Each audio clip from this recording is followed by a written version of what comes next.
جتنا مرضی ایک انسان آپ کے ساتھ سنسیئر ہو جائے اس دنیا میں، آپ کا سنسیئر سے سنسیئر دوست ہو جائے، حتیٰ کہ آپ کے ماں باپ بھی ہو جائیں، وہ رسول اللہ صلی اللہ علیہ وسلم سے زیادہ آپ سے سنسیئر نہیں ہو سکتے۔ یہ ہمارا ایمان ہے۔ اللہ اور اس کے رسول جتنے ہمارے ساتھ سنسیئر ہیں اور وہ باتیں بتا گئے ہیں، وہ فارمولہ دے گئے ہیں زندگی کا کہ ہم ساری عمر بھی سجدے میں پڑے رہیں تو ہم شکر نہیں ادا کر سکتے۔ میرا سائیکالوجی کا پڑھنا ہوتا ہے، ماڈرن سائنسز کا پڑھنا ہوتا ہے، جیسے جیسے میں سائیکالوجی پڑھ رہا ہوں،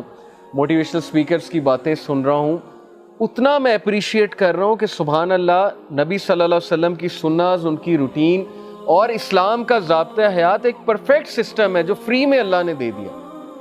آپ امیجن کریں کہ تمام سائیکالوجسٹ، دنیا کے تمام ماہر نفسیات بیٹھ کر یہ سوچ بچار کریں کہ کوئی ایسی گرینڈ تھیوری نکالتے ہیں پرسنالٹی کی، شخصیت کی، جو پرفیکٹ ہو، ہر انسان پر اپلیکیبل ہو، اور جو پرسنالٹی اس کی ایسی بنائے کہ اس کی زندگی میں خوشیاں آ جائیں، اس کی زندگی میں کنٹینٹمنٹ آ جائے، بیلنس آ جائے، اور وہ زندگی میں بہت خوش و خرم زندگی گزارے۔ کتنے سال لگیں گے اس ریسرچ کو؟ آپ سوچیں۔ 10 سال تو صرف وہ ایک تھیوری پہ ڈسکس کرتے رہیں گے، پھر دوسری تھیوری آئے گی پرسنالٹی کی، پھر تیسری تھیوری آئے گی، پھر اختلاف ہوگا آپس میں کہ نہیں میری یہ رائے ہے، اس کی یہ رائے ہے۔ کتنے سال لگ جائیں گے اس سے پہلے کہ وہ پرفیکشن پہ پہنچیں کہ یہ ہے وہ گرینڈ تھیوری، یہ ہے وہ پرفیکٹ سسٹم۔ تو یقین کریں کہ ہمارے لیے وہ پرفیکٹ سسٹم آ گیا، وحی کے تھرو اور سیرت کے تھرو۔ اللہ کے نبی صلی اللہ علیہ وسلم کی روٹین، حلال و حرام کا کانسیپٹ، اللہ کے نبی صلی اللہ علیہ وسلم نے عبادات جو ہمیں بتائیں، اذکار جو ہمیں بتائے، سونے کا طریقہ جو ہمیں بتایا، ایوری تھنگ، سارا لائف سٹائل اگر ملایا جائے تو یہ ہے وہ گرینڈ تھیوری آف پرسنالٹی جو انسان کی شخصیت کچھ اس طرح سے بناتی ہے کہ انسان ہنس کر زندگی کی مشکلات کا بھی مقابلہ کرتا ہے، اور اللہ اسے دنیا اور آخرت دونوں میں بہت اچھا دیتا ہے۔ یہ اللہ کا وعدہ ہے کہ جو میرے نبی کی راستے پہ چلے گا تو دنیا اور آخرت میں اسے بہت اچھا ملے گا۔ تو نبی صلی اللہ علیہ وسلم کا کنسرن جو تھا ہمارے ساتھ، میں اس کے بارے میں آپ کو ایک حدیث سناتا ہوں، صحیح البخاری کی حدیث number 6487۔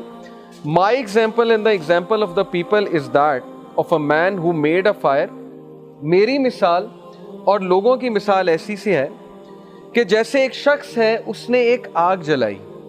and when it lighted what was around it, moths and other insects started falling into the fire۔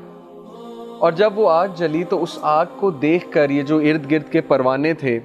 جو موتس تھے، کیڑے تھے،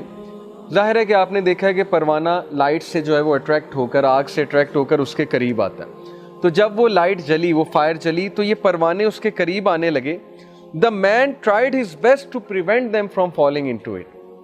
اس شخص نے بہت کوشش کی کہ میں ان کو فائر میں نہ گرنے دوں، but they overpowered him and rushed into the fire۔ لیکن وہ گرنا چاہتے تھے، وہ فائر کی طرف آ رہے تھے بار بار اٹریکٹ ہو کر۔ The Prophet صلی اللہ علیہ وسلم added, now similarly I take hold of the knots at your waist to prevent you from falling into the fire, but you insist on falling into it۔ Similarly اسی طرح میں بچا رہا ہوں تمہیں اس آگ کی طرف جانے سے، میں تمہارے لیے وہ سسٹم لے کر آیا ہوں کہ اس پہ عمل کر کے تم بچ جاؤ، اس جگہ سے، اس تباہی سے بچ جاؤ، لیکن اس کے باوجود تم لوگ جا رہے ہو، تم لوگ میری بات نہیں سن رہے۔ یہ ہمارے سے مخاطب ہے رسول اللہ صلی اللہ علیہ وسلم، اپنے امتیوں سے، صحابہ، سب سے مخاطب ہیں کہ میں تمہارے لیے بیسٹ نظام حیات لے کر آیا، لیکن تم نے میرا نظام حیات چھوڑ کے دوسروں کا نظام حیات پسند کیا۔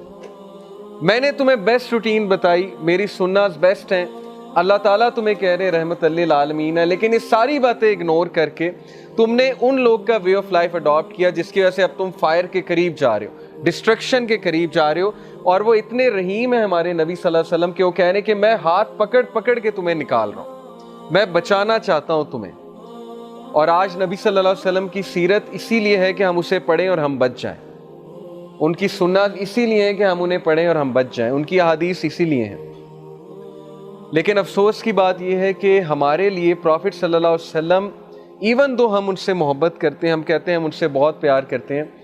لیکن جب پریکٹس کی باری آتی ہے، جب سنت پریکٹس کرنے کی باری آتی ہے، جب رسول اللہ کا وے آف لائف لینے کی بات آتی ہے، احادیث پہ عمل کرنے کی بات آتی ہے،